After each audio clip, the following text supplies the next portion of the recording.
Assalamu alaikum. என் பேர் J ரஃபைதீன். நான் இவ்வளோ நாளைக்கு வேறு ஆக்களோட சோனியை கொண்டு போயிட்டு சரியான கஷ்டம். அவங்களுக்கு தான் அந்த தொழில் பிரச்சனை வந்து எங்களுக்கு சரியான கஷ்டமாக இருக்குது. தொழில் உள்ள ஊட்டி கூட இந்த முதலாளி மாதிரி சோனியை கொண்டு போய் தான் அவங்களுக்கு தான் இதை கொடுக்கணும். எங்களுக்கு எதுவும் மிச்சம் வராது. தோனி வாங்கக்கூடிய இதெல்லாம் வந்து எங்கள்கிட்ட சான்ஸ் இல்லை. எனக்கு ஒரு வருஷத்துக்கு முன்னாலே இந்த ஒன் நேஷன் நிறுவனத்தால் எனக்கு தோனியோடு தந்தாங்க. பெரிய சந்தோஷமான இது. நான் இந்த தோனியால் என்னென்ன பிரச்சனை இந்த மட்டிக்கு போகிறேன், இந்த கடலுக்கு போகிறேன், அதால் அன்றைய வாழ்க்கையை பேசிக்கிட்டு இருக்கு. பெரிய பெரிய சந்தோஷம். தோனி இருக்கிறது ஆல் டைம் பல்கஞ்சி போகிறது, அதால் பெரிய சந்தோஷம் அந்த தோனி கிடைச்சது. இதால் தான் பேசிக்கிட்டு இருக்கு காலம். பிள்ளை பேர பிள்ளை தான் இருக்கு படிக்க வைக்கிறதுக்கு. பேர பிள்ளைய படிக்க வச்சுட்டு இருக்கேன். அதில் பெரிய உதவி உண்டு.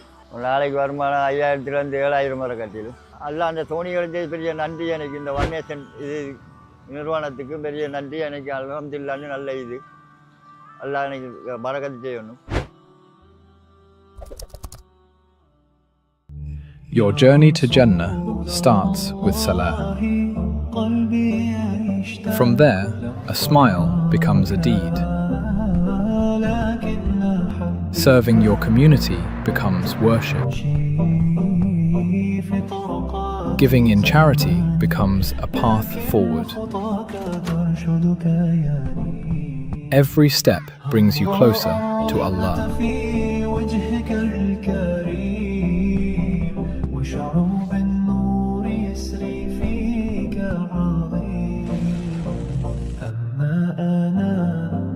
فأقرأ في السطور وأبيك شوقا بين السطور يا رسول. Take your steps to Jannah this Ramadan. قلبي يشتاق لم أراك لكن Your journey to Jannah starts with Salah. Assalamu alaikum wa rahmatullahi wa barakatuh. Welcome to the One Nation Youth Show. And I'm joined today with my two friends. Are we friends? I think we're friends. So we've got Bashir Ahmad Vadia, I have to pay his government name, and also Hussein Giwala. So how are you guys doing today? Alhamdulillah, how are you doing? Alhamdulillah, all good. How's Ramadan going? It's going well. I'm still not over the fact that you just said my whole government name. I'm sorry. This is One Nation Youth Show. No one is safe here. But but anyways. So the main premise today is the fact that we're all joining C4H and we have a bike ride if we dive straight in. Well, you're joining C4H. I've been part of C4H Okay. from day one. So Bash here, A few days later. Bash here is already an established member of C4H. Alhamdulillah. And how are you feeling about the ride? I don't think some people even know what the ride is or what we're even talking about. Let's start from square one. I like that. Okay, firstly, what is C4H? I'm not going to answer the question. I'll leave it to you two. From what I know of C4H is it's a way of everyone getting together, doing some sort of challenge. For example, how we're cycling through multiple countries. Some people are going and they're going to be climbing Mount Everest in April. Am I wrong? Or, That's correct. No, you're right. and it's just getting together, doing these challenges, and raising money for those in need.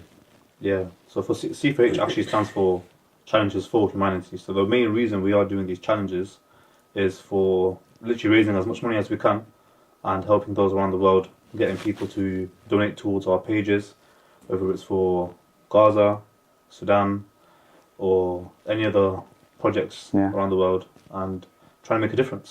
Yeah. And through our hard efforts and training and working hard, you know, it gives people that incentive to want to donate to us even more.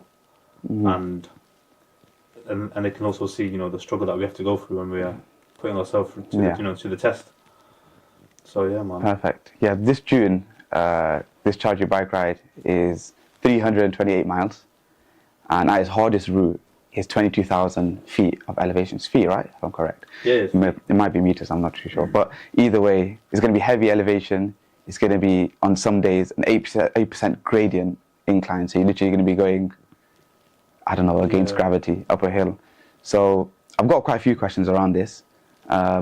Also, another thing to clarify, we're all going through 4 countries, which is pretty cool. So we've got Switzerland, Liechtenstein, Italy, and I always call it Vienna, but it's Austria. So yeah, I'm super excited. I don't think we're going into Vienna. No, not Vienna, of course. Vienna's on the other side of Austria, but we're going through the Austrian Alps. Yes. Now, I'm going to ask one question, and I'm going to go straight into it.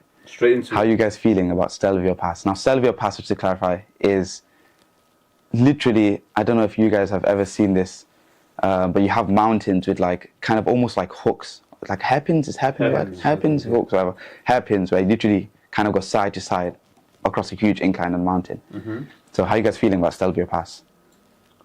For me personally, I've done Toulouse to Barcelona. I've ridden from Toulouse to Barcelona. I've ridden with C4H last year, from Lyon to Milan. And there are some very, very difficult segments where, we're cycling through these mountains and it's literally mind over matter. And sometimes you are there on your own accord. You're going to get dropped by your friends, or you're going to be dropping other people. Yeah, and this is going to happen to us three as well. We're going to be dropping each other as well. And it's tough, it's really tough. But because personally I've gone through that challenge and I've gone through that phase where, these mountains are no joke. And especially when you're on the saddle and you've been cycling for a few days, you are really, really sore. For me, it's like, I'm looking forward for the challenge. I can't wait for it. But I don't know how you guys are going to feel because it's your first time. That's not me trying to put you off. It's me just telling you the reality of it. Yeah. It's not a joke, and you have to train. If you don't train, you're just going to put yourself through a load of misery. Yeah. Yeah, it's going to be really tough. I'm going to look into the camera when I say this. But Stelvio Pass is literally Jahannam on the side of a mountain. Like, it is steep, it is steep. I promise you, pull up a picture of Stelvio Pass and you will feel tired and breathless just looking at it. But yeah, I've got a question for you then. So what do you feel is your motivation to keep you going through this ride? And it could be anything. Family, friends, maybe a higher purpose. You don't have to get all philosophical. As in, like, motivation-wise is obviously the end goal itself, which is raising money for those in need. Like, alhamdulillah, we all grew up with roofs over our head and food on our plate every day, So motivation-wise is just like, like if there's something that we can do to help those in need, then why not? But yeah, that's one of the main things that is motivating me. But again, going back to Stelvio Pass, I think that's where I lose my motivation. Just looking at pictures of it, and I think to myself, how am I going to even make it past the second hairpin? You know what? Like I said before, if you train, and you've got the right mindset before that mountain comes, like obviously we start from a hotel, we're going to be cycling for a little bit, then we're going to touch down to that mountain. If you mentally prepare yourself before you get to there, you're going to succeed. You're going to do it. Even if you get up there slowly, what motivates me is that in the back of my head, I know that there's people that race up this mountain, Stelvio Pass. So many hairpins. Last year I did outdoors between France and Italy, and I thought that was really tough. I found it really, really tough, but I still did it, because it's the fact that people race up these mountains, they try to get good times on these mountains. What makes me, without any pressure of racing or without any pressure of I have to get there in a certain amount of time, why can't I just do it at my own pace, And I think that's just the mindset I've got, because if old people can also do it, there's a lot of old riders out there that do these rides, in these high altitude mountains. Why can't I do it? Yeah. So, yeah. I love that mindset of always feeling a little bit left behind. I've experienced the same thing. Like, there'll always be a moment somewhere where you're doing some type of sport, and everyone's experienced this, whether it's running, whether, I don't know, maybe you've done a half marathon or a 10K or 5K, and you'll be there literally breathless while someone else is just champing behind you. So that's something I think as a group we're really going to have a bit of a team spirit. So that leads me on to my next question, which is, what do you think is your addition to the team in C4H? What are you going to bring? And it doesn't have to be like, oh, I'm just going to be there and I'm going to cycle. What do you feel is your impact to all the other members on the team? Because as much as it's a charity bike ride, it's also a brotherhood. Well, you can go first. I think you should go first. I'll go first, no problem. Go on. Me personally, what I'm going to bring to it, which I've done many times in the past as well, is bringing my youth and my energy. Because I think in my first ever ride, when I went from Toulouse to Barcelona, I was the youngest rider, and the brothers, they're really supportive. It was very easy for me to gel in with others because I'm a bit of an extrovert person, and I'm not shy to make jokes or to have fun or to speak to anyone. So the fact that I know I can make other people laugh and I can give everyone a good time and give them some obviously by showing good akhlaq as well at the same time and being respectful. I feel like my youth and my energy just brings that out of the older generation, the Gen Zs. Gen Zs.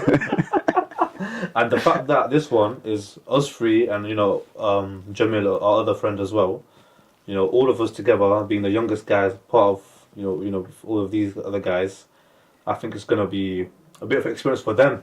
Yeah. And I think that's what we're gonna bring to that team. We're gonna bring energy, being lively, making jokes, and maybe even showing that we're better than them. Ooh. I don't know about that one. Yeah, I'm not too sure with I'm not that. sure about that one. Youth beats experience. I'm joking, it doesn't. Yeah, I clearly think we're not going to be able. That last line is never going to happen. Yeah, I don't think I mean, that's some of the brothers on this ride, you know them much more better. But I've met a few of them being introduced. Some of these brothers are literally, I don't know what to call them. You'll be surprised. They are like the Michael Phelps of biking. Like they are just That they is can true. bike. There are some amazing cyclists in the group who are very experienced, got amazing bikes. But like I said, mind over matter. I was cycling 2 years ago, and I outperformed some other experienced cyclists. That's not me blowing my own horn here, Yeah. but it's the right reality. If you train good and you look after your body and you're healthy and you've got a good mindset, you can outdo anyone. But it doesn't even have to be cycling.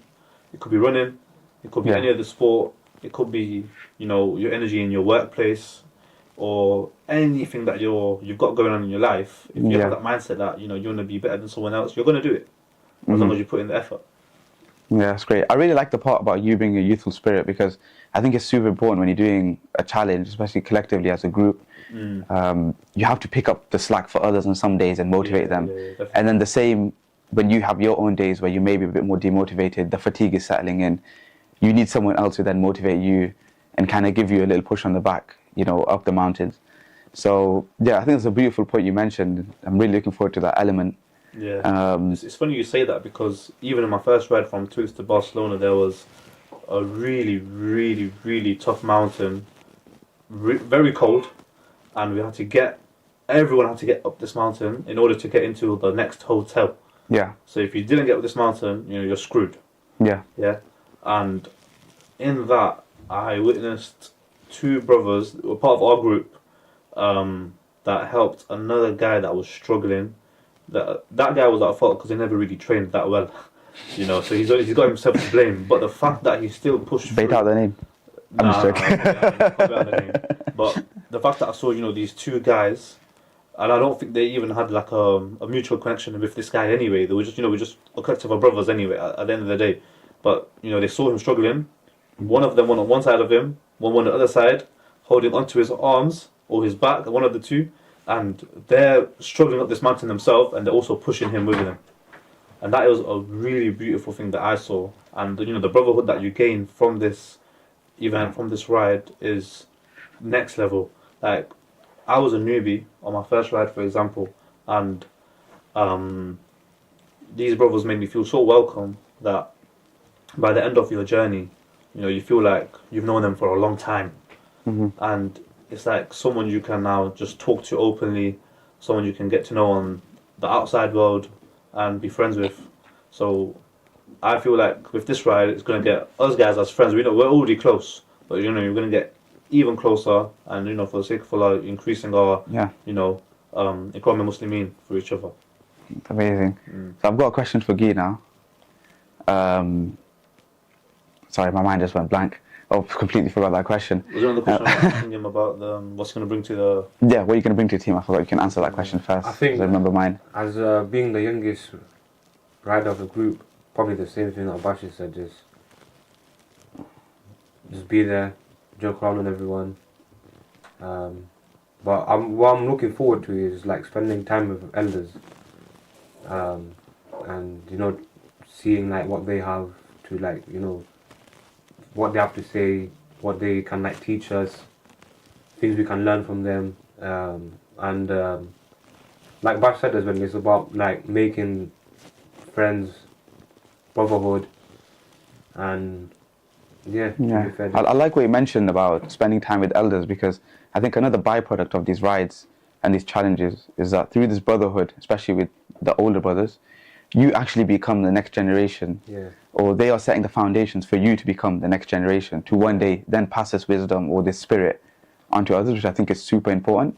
And I think that perfectly leads on to my question, which I forgot earlier, which is, why do you think it's so important to have challenges like this instead of just fundraising? Like, I've had people ask me, genuine question. Like, I remember one time, years before with One Nation, I did a walk to Nuneaton, and someone literally said to me, like, okay, you walked to Nuneaton, what was the point? Couldn't you have just fundraised?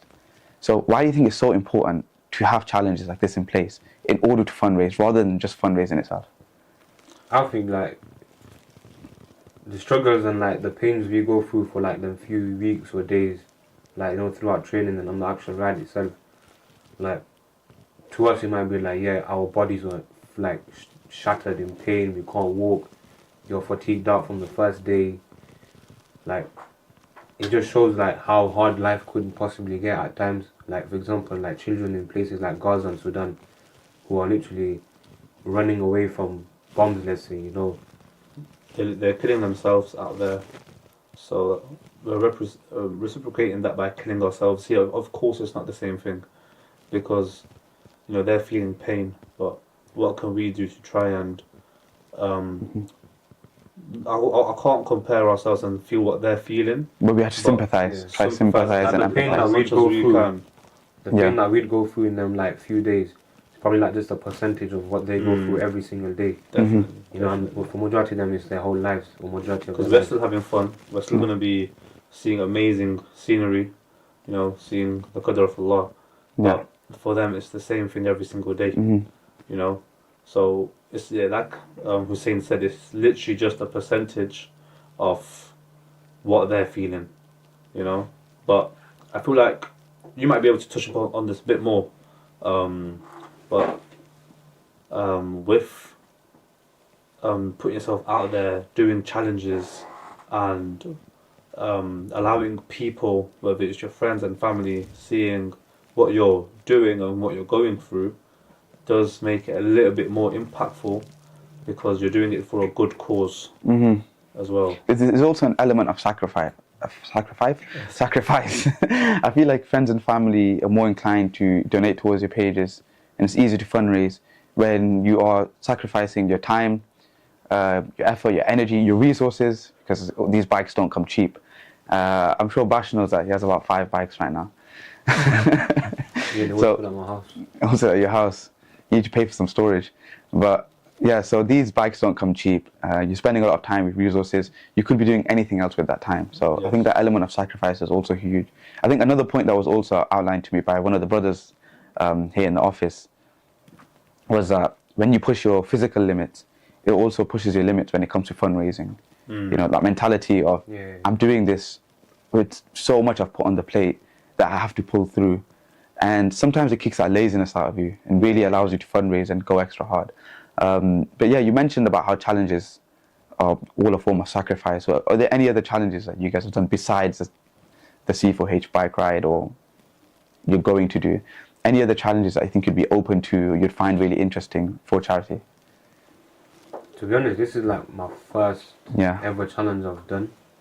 Question mainly for Bash, to be fair, but Yeah. yeah. So, I think I would agree. I think cycling's mainly been the biggest challenges that I have done to fundraise. But I think also with me and you, we've been to Zambia, Malawi, Tanzania for deployment, and we made so many videos and content showing that, you know, we're doing this out of our own time, our own money, going to these places to distribute your aid and what you have fundraised for. And I think that's also impactful because I noticed that when I got feedback from, you know, friends and family and people that donated, they said, you know, a lot of positive things to take into consideration. For example, you guys are doing a really good job. You know, really appreciate that you've gone there, you've taken videos and pictures, and you know I can see physically what my money has gone towards. So 100%, it's not a physical challenge, but it is something that people can see that, you know, it's effort.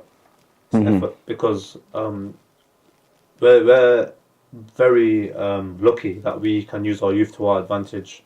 We're young, you know, we might not have as many commitments or responsibilities, so we, you know, need to make that effort to keep on trying to put ourselves out there doing challenges and fundraising and going on deployments and stuff like that. But as we progress and get older, you know, it's going to be much harder for us to do these things.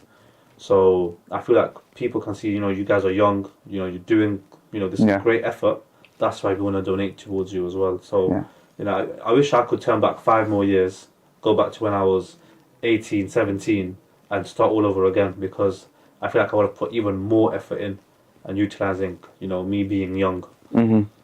So with that in mind, what would you say in terms of challenges really appeals to you in terms of sports or certain challenges? Like, for example, when we were on deployment, which is when we distribute aid abroad, when we were on deployment in Tanzania, we met a lot of the brothers who finished a challenge of climbing Kilimanjaro. Yeah. And I remember me and you just hearing all the stories, hearing the struggles, hearing just how much of an amazing feat that is to climb a mountain. I think they even had stories of like oxygen deprivation when you go higher and you start having like hallucinations, which was also pretty crazy. So what would be on your top 3 list for you to do as a challenge besides bike riding? It could be anything. And I want obviously based on you know their guys' stories of, you know, the mountain climbing, and even some brothers are going through C4H are going to Everest Base Camp. You know, it sounds like a thrill, and I would love to do it. But obviously, I think even in your case as well, we were going to do it, but university and other commitments came in the way. But inshallah, definitely, I think hiking is definitely up there for me. I do want to take on to running when, you know, after this bike ride. I do want to take running, because we do have that half marathon. I was just going to mention that. We have the half marathon, the Great North Run. Where is it? Newcastle. So we are doing the AJ Bell Great Northern Run. Yeah. And now the amazing thing about this marathon is the fact that it's a half marathon, but the amazing thing about this half marathon is the fact that it's the biggest half marathon in the world, which I never knew, which is quite amazing. And it's in Newcastle, which is also a very random place to have the biggest half marathon in the world. But either way, I'm super excited because I can't wait to see the crowd there and just see what the vibe will feel like, because that pushes you really far on, you know, days of struggle. And that's not just a normal marathon, you know, it's a lot of hills. Yeah. So a lot of pressure on the knees. You're going to be really tired. You're going to really have to train for that, you know, as best as we can. And even with that, we can fundraise for our own projects, which is going to be really good. So that gives us that opportunity as well. But other than that, I don't know if there's any other challenges we could possibly do up away from, you know, hiking, cycling, running. Maybe there is. Yeah. You know, unless you guys ever have any other ideas. But what about you? I'm saying, do you have any 3 sports, could be anything, any 3 challenges you feel like? And the reason why I asked this question, and I'm trying to make you think, is because I want the listeners out there to realize and understand that challenges for humanity, it's not just about this one bike ride. Everyone has their own skill set and the specific ability to kind of generally excel at one sport or certain sports. So the challenge is whatever you make of it, wherever you feel like you can struggle or push yourself or enjoy yourself. So that's why I asked the question. It could be anything. I think for me right now, obviously I'm new to cycling still. So I've only just started training. So I want to see how cycling goes. But from the few rides I've been on for training, I am enjoying it. Like, it is addicting. Like, you know, when you're going through these country roads, you're there, like, especially when you start hitting downhill and you're hitting speeds of like 30, 35 miles an hour. It is thrilling as well. Like, when you're going downhill at that speed. Like in a car, you might think 30 miles an hour is slow, but when you're on a bike with just wheels that are like a centimeter wide, and you're just there like one pothole and that's it, you're off of it. And that does like give you a bit of a thrill, but at the same time, like when you're there going downhill and the wind's just blowing in your face, it does feel nice. But after this, I think I am open to hiking probably. Hiking, that's a good one. Running is out my game. I'm not really much of a runner. But other than that, yeah, I'd say hiking probably next year, inshallah. We'll see what comes. Honestly, mine would be the exact same answer. Yeah. I don't think there's... The only other thing that I think would be great is, I don't know if you guys have heard of Tough Mudder. I think some of the brothers from One Nation are doing Tough Mudder. Tough Mudder looks pretty interesting, and I just want to do it just for the sake that it just looks quite unique. So Tough Mudder is... It's like I wouldn't really say a sports event, but it's like an obstacle course that's extremely difficult and pushes your human limits. And it's called Tough Mudder because it's literally muddy. It's pretty grimy. So it's a bit like, I don't know if you guys have ever seen, I don't know, maybe in a movie, TV show, but like or army veterans are like, not army veterans, army soldiers are under like barbed wire in the mud and they're they're just crawling. For some reason, I think that's the best way to describe Tough Mudder. So a lot of people participate in Tough Mudder and use that to fundraise. I think that's one on my list. There's also another challenge which another brother from C4H was mentioning, called an Ironman. I do not know exactly what an Ironman is. I do know that's another challenge that's up there. But yeah, I know I've touched on this question a little bit before, a bit about Stelvio Pass. Yeah. But this is something a bit more imaginative and scenic. I want you guys to really think about one of the days on the C4H ride, where pedal by pedal you're hitting a huge incline, or maybe even literally just flat, even ground. And you're there pedaling. I want to know, what is one form of motivation, and I don't ask the similar questions before, but what do you think in your most tired, lowest moment, what is your, I'd say the best way to describe it is, what is your self-belief, the element of self-belief that you're really going to push out? What is that mindset? I know Bash touched up on this before, so I know he's got a good answer.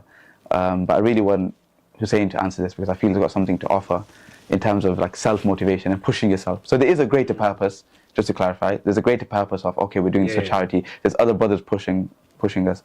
But what do you think at your hardest moment, how do you feel you're going to motivate yourself? To be fair, it's just like when it comes to that point, it'd probably just be like thinking of all the sacrifices I've made to get to that point itself. Like, you know,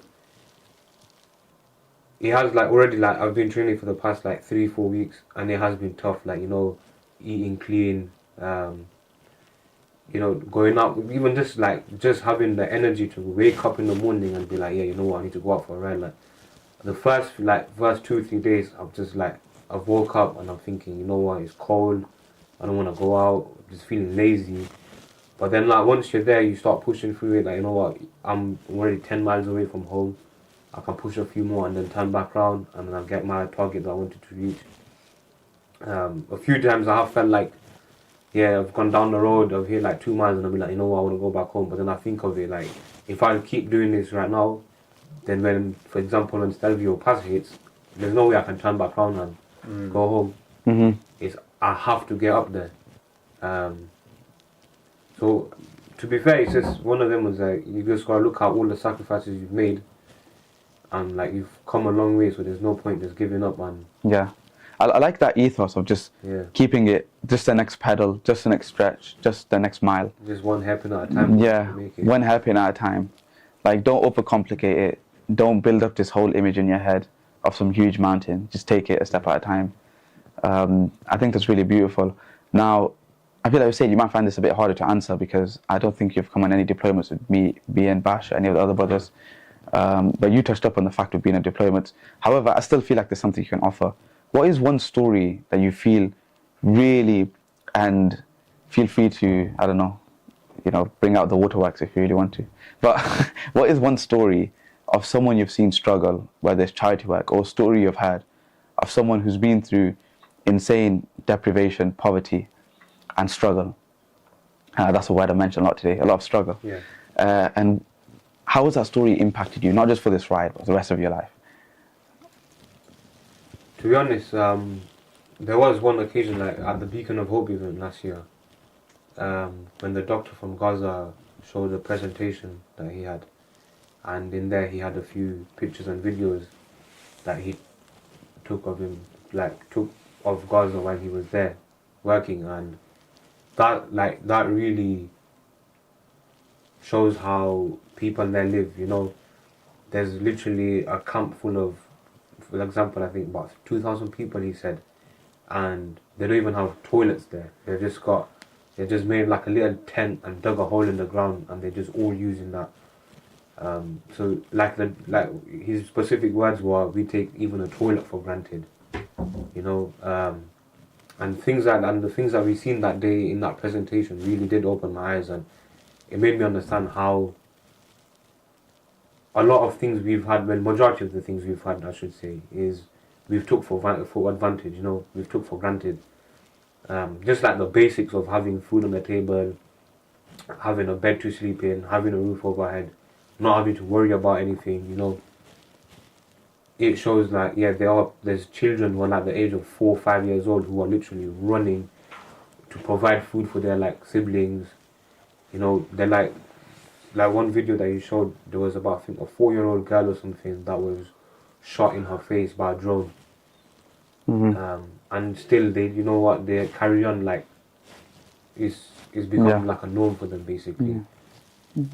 I think that was an amazing moment for all of us, because we were on the same table, and I don't think anyone in that whole hall when the Beacon of Hope event was going on, that whole venue, I don't think anyone took their focus off that screen. And not only take their focus off,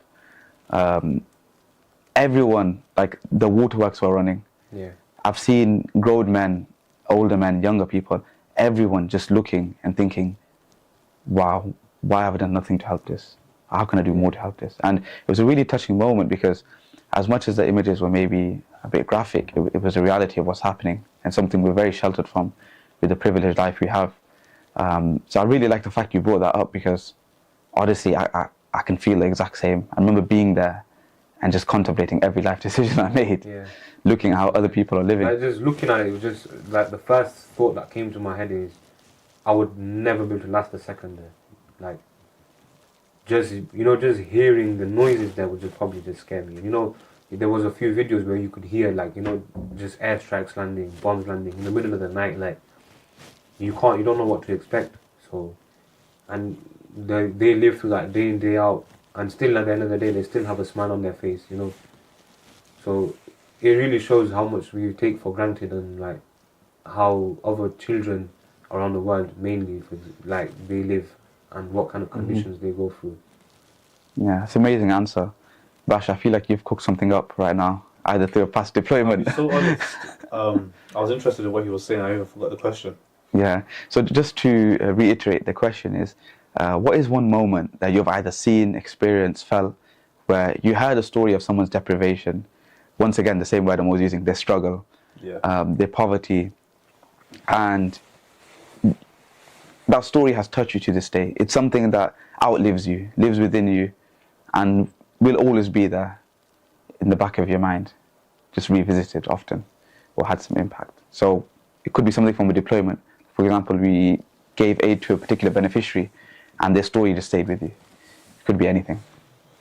For me, it's the fact that people have donated, and it's an amana, and have put their trust in me to, well, they don't care if I complete the ride, if I'm really honest with you, but I think they'll find out, because, you know, there's a lot of people that can talk, and, you know, it's easy to find out if, you know, if you finish the ride or not. Yeah. And I'm not someone that does anything without finishing it, and so that amount, knowing that people have donated, and, you know, I don't think they would have maybe donated as much as they did if I was just fundraising for the sake of fundraising, but because I'm, you know, doing the actual challenge, and also with myself knowing that this money is going literally for a good cause, and it's 100% donation policy as well, going straight from your bank account to the beneficiary. And from what I've seen with my own eyes, being on the ground, and seeing the difference that, you know, that money makes to someone's life, always gives me that boost of energy, like a shot, like a pre-workout. Yeah. You know, it's in the back of my head on repeat that there's people out there that are struggling way more than me. You know, that are going through so much more hardship, and I have to do it. You know, I've got no choice. You know, unless I'm maybe on the verge of death. You know, but other than that, you know, your mind is your biggest weapon. And the moment that you can, you know, conquer your own mental capacity, then you can do anything. Yeah. You know, for some people, their phone is their biggest weapon. For me, it's my mind. Yeah, I think the reason why the first mention is we both know this brother who we met on deployment and distribution, and he just like he always says like, you know, like contacts are important. You know, my phone is my weapon. Your mind is your weapon, and it's just been a phrase that has stuck between me and Bash. Yeah. So I like the fact you brought up that phrase. It's pretty cool. Never give up. Just never give up, bro. As well, it's really important. You know, like sports director always say, just do it. It's Nike. That's Nike. Whoa, what is going on? It's Nike. No, what does sports director say? Don't say No anything. fear, no fear. Nah, no, that's Yeah. No fear is that other one. No fear is that other one. That is, as a kid, I used to wear that brand. No fear. yeah. Yeah, it's Sports Directs. It's their slogan. No fear. No. Yes, it is. Those two eyes. It's a brand that they had. Nah, I'm not tripping. Maybe you're tripping. I don't know. Yeah, Listen, the rules I was getting to you. Yeah, hopefully you make up the right mountain, bro. I hope so. Yeah, that is. I think that was a really interesting question. I really appreciate the answers for that one. I think a particular moment for me that really, I think I mentioned this last week already on the show, but there was one time we distributed aid to an elderly woman in Malawi who was literally on medication for a certain illness, and I remember her saying to me that if I don't eat, then this medication doesn't even work. So why do I have this medication? And I gave the food pack thinking she's going to be fed for 2-3 months. But then what? You know, where's her next form of sustenance going to come from? I think this leads on to my next question. I've got a lot of questions, as you can see. Brother has a very good question. So I've got a lot of good questions. So my next question is, what's one piece of advice? Now, alhamdulillah, we've been very fortunate. You mentioned earlier about elders, you know, giving us the wisdom in this space. So what is one form of advice that you feel like has really lived with you, whether to do with charity work or through charity members or anything like that? I think it's something you're going to take with you on this ride. Or just in general with charity work. I've got an answer if you want to think of it, and I can say my answer first. Go, you might as well go first. Yeah, I think on our first deployment... Spot there, isn't it? Yeah, I'm sorry. Sorry, guys. But yeah, so I think before our deployment to Zambia, we met up at the office, and I think our coach or minibus was leaving. Our minibus was leaving, and one of the brothers here, he mentioned some really good advice. He said to us, remember, he's like, you guys are going on deployment right now. Your name is written to deliver this aid, but don't think that you are the reason this aid is there. Allah subhanahu wa ta'ala has written that this aid would reach them through any means, whether it's through a Muslim, non-Muslim, any form, this charity, another charity, the aid is going to reach the beneficiaries. Allah subhanahu wa ta'ala has written that somewhere. It's just about you making sure that you put your name on that register, and it's you that's giving that aid through your efforts. But it's not you carrying that work. Allah subhanahu wa ta'ala has predetermined for that work to be carried out. I think that's always stuck with me, because as we get caught up in the numbers and the fundraising, I think we think that, okay, we gave the aid and we should have some pride in that. It's not wrong. But at the same time, this is all part of Allah subhanahu wa ta'ala's mercy. And we're just mere instruments in His greater plan. And I find some comfort in that. So I think that's one form of advice that's really stuck with me throughout the years. Bash, have you got anything? With any of the brothers? Never give up. Yeah.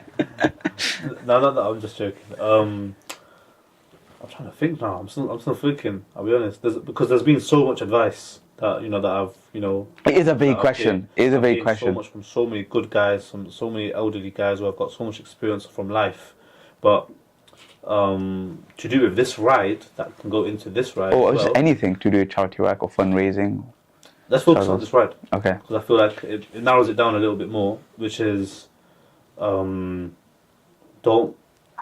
be egoistic. You know, don't feel like you're better than anyone else, and always like you might be like super qualified, you might be really good at your job, or you might know so much more than someone else, but knowing that you have no ego and no pride, and you will still put yourself at rock bottom shelf. You know, like for example, the serving unit behind yourself. You know, Yeah. I might, you know, mentally be up there, but I'm gonna put myself down there. You know, in terms of character, in terms of the way you speak, in terms of your dealings with people, and if someone criticizes you, and you might feel like they're wrong, you know, or it might be constructive, still your responses should always be in a way where you're not arrogant and you're not proudful, and in a way where people then, you know, you want to respect you, you know, because respect is not, you know, it's given, it's earned.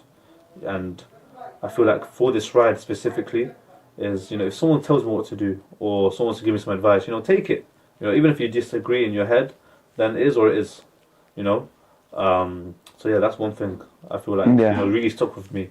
You know, trying to not be a big head. Yeah. Trying to not think that, you know, better than someone else, even if you do. You know, because there's a way of saying things and a way of doing things. Yeah. I really like that. I think it reminds me of an advice I received from one of my studs, or like teachers in school. And I don't know, he said the premise of this was that it was like a samurai said to his student or something like that. Like, oh, here's a cup full of water. And this cup full of water is basically you.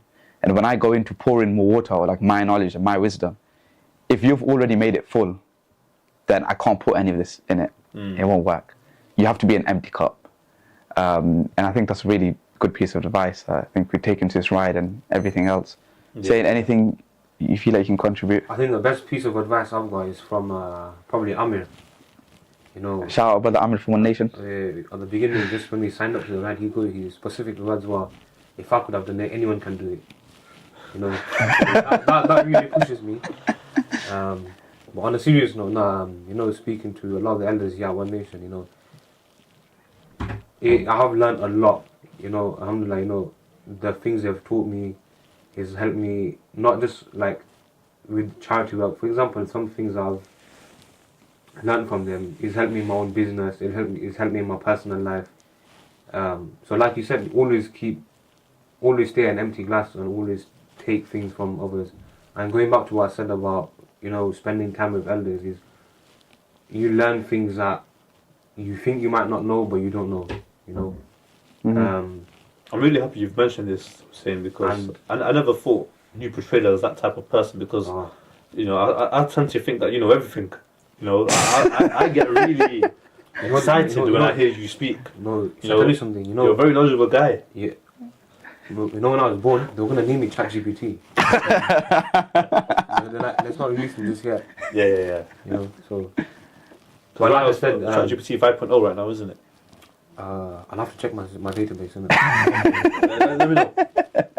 But going back to what Mike said as well is respect is like a key thing. Part of this ride, I think, is like going back to the beginning when we applied for the ride and we sat down with Shabir Band, and you know they said that look, it is tough. You're gonna be cycling in scorching heats throughout the day, and you're gonna come back to the hotel and someone might say something to you and you might get angry quite easily. And I, being the youngest and going with all elders that are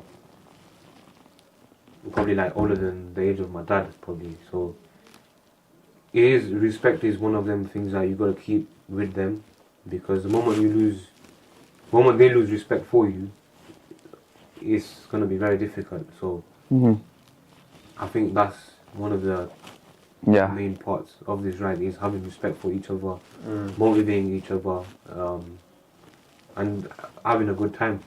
I feel like even with your experience and your job that you do, you know, which is carpentry and being a handyman, you know, a lot of people don't know this, but there's a lot of background effort that goes into these rides as well. For example, we're going to fly to the location where we start from, but our bikes get put in a van.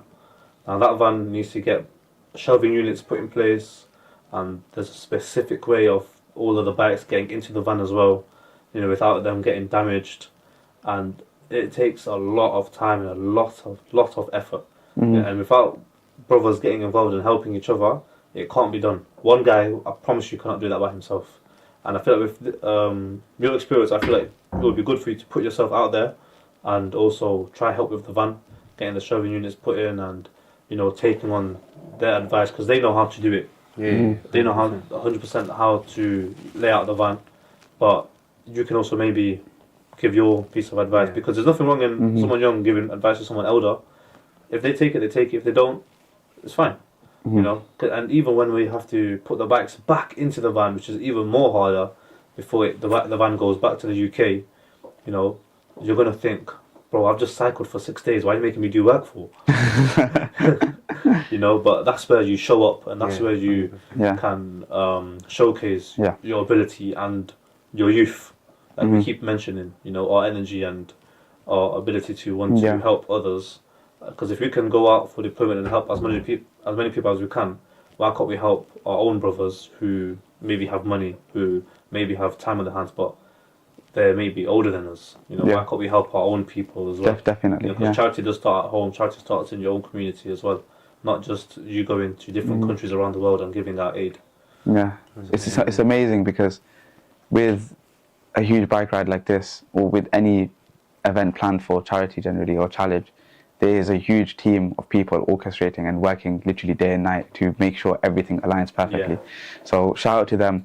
Alhamdulillah, it's been amazing. I don't know if you guys have realized the time has flown, and I have to speed things up and currently end it. But it's been a pleasure talking. Is there any quick message you guys would have for anyone? It's Ramadan, keep donating. That's it. That's Anything it. from you? No. Likewise. Going back to what Bash said about donating, it's Ramadan right now. Iftar hot meal, provide a hot meal for just £1 for someone in need.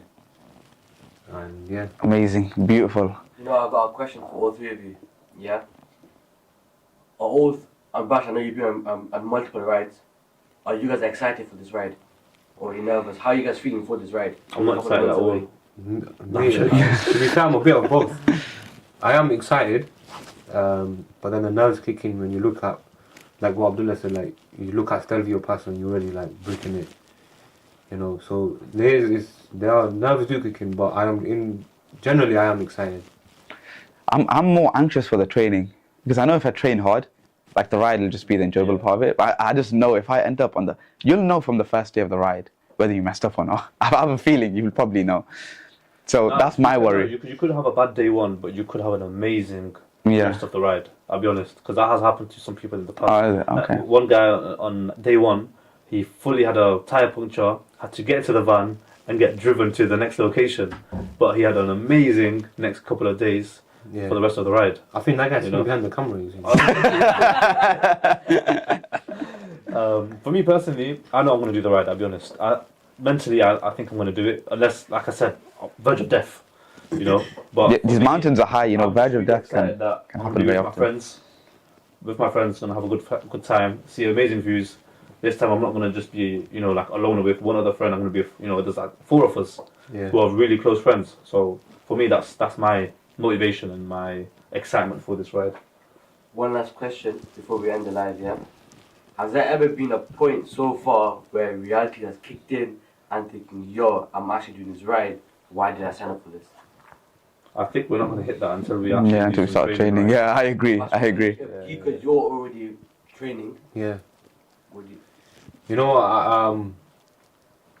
I did have that thought a couple of weeks ago when I decided to go out for a ride at 6:30 in the morning, and it was blasting down in rain, and it was about, I think, 1 degree, and I think I got about 10 miles away from home, and I thought to myself, why am I doing this? But at the end of the day, again, going back to what I said earlier, it's about the end result and what we're doing it for. So, that reminds me, when you do a bike ride, especially the training rides, and you'll have those moments where you're actually far away from home and you're like, damn, I wish I could just be at home right now. But then you realize you literally can't get home unless you just carry on biking. Exactly. It's like you can't even, I don't know if you can even call it Uber on country roads, but like, you don't have a choice. You don't have service sometimes. Yeah. So you've got no choice. You've got to just do it. You've got to fight through. So, Interesting. But yeah, that's a wrap on today. Jazakallah for tuning in. And next, we're going to have a brief video which is going to give an introduction into Challenges for Humanity, C4H, what they do, why they do it, and how they do it. Welcome to Challenges for Humanity, where passion meets purpose. Our members have been organising charity events for... Welcome to Challenges for Humanity, where passion meets purpose. Our members have been organising charity events for over a decade, empowering individuals to step out of their comfort zones and make a real difference in the world. On thrilling cycling events and hiking events, our challenges are rewarding, fun and energizing, not only for the participants, but for the wider community we support. What makes our challenges special is how they combine adventure with impact. Our partnership with trusted religious charities means every penny raised goes directly to those in need. Your donation ensures we're creating real change in vulnerable communities worldwide. Joining one of our events is about more than fitness. As you can see, I'm unfit, But it's about community, it's about purpose. It's about making every step, every mile, and every effort count for something bigger than ourselves. Our challenges aspire to push boundaries, build confidence, and help people in need around the world. Events aren't just about the individual achievements. They're about building bonds, inspiring teamwork, and creating a positive change. So whether you're a seasoned athlete or just someone looking for a new adventure, we definitely have something for you. Together, we can make a difference. Be the change you want to see in the world. Sign up today. Rejoindrez le challenge de l'humanité. Join Challenges for Humanity. Join Challenges for Humanity. Join Challenges for Humanity and donate today. And donate today. And donate today.